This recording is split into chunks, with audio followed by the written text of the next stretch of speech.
hidangan untuk makan cukup dia untuk makan saja, maka seharusnya dalam mazhab kita Imam Syafi'i, dikatakan juga dalam kitab I'anah dan Mughni Muhtaj, seharusnya yang mendapatkan bagian lebih banyak adalah fakir miskin. Kalau seandainya fakir miskin itu yang kaya dapat 1 kilo, maka fakir miskin seharusnya dapat 2 kilo. Kalau ada yang protes, kok gitu Pak Ustaz? Kok saya dapat 1 kilo, tetangga dapat 2 kilo? Bilang gini Pak, nanti malam Bapak tahajud. Setelah tahajud, rakaat pertama baca qul ya ayyuhal kafirun, rakaat kedua baca qul hu. Nanti habis sholat Bapak berdoa, ya Allah jadikanlah aku miskin. Nanti kalau Bapak sudah miskin, ku kasih 3 kilo Pak. Maka daging kurban itu mahlubatun lil fuqara wal masakin. Daging kurban itu adalah milik orang fakir dan milik orang miskin, Pak. Kenapa? Karena tujuan utama daripada kurban itu adalah memberikan makan daging kepada orang yang tak pernah makan daging.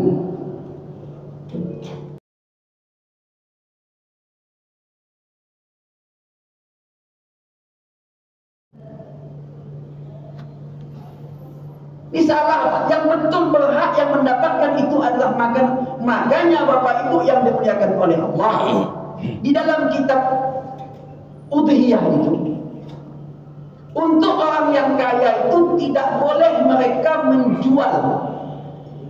Mereka tidak boleh menjual bagian kurban mereka, karena kurban itu tidak menjadi imtilak kullil ghani.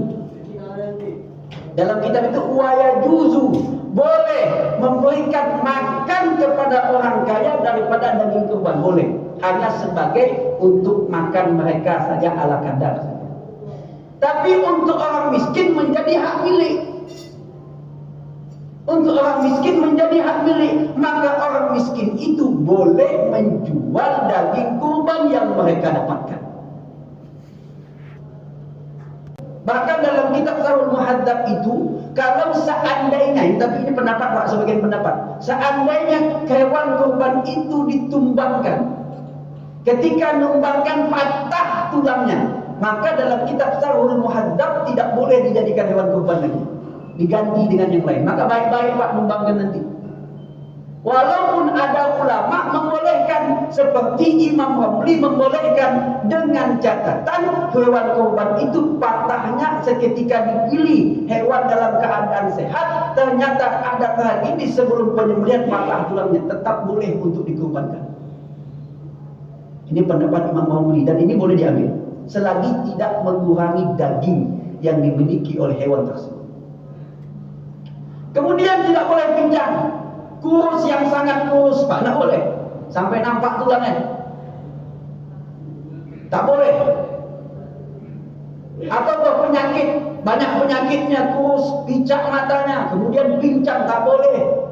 Kecuali jika seandainya hewan tersebut sudah cacat sebelum lahir, tapi tetap tidak disunahkan, sebaiknya dihindari. Lahir ekornya tak ada, atau lahir dalam keadaan kantong susunya tak ada. Kemudian catatan juga boleh bagi seseorang itu menjadikan hewan betina sebagai kurban, boleh.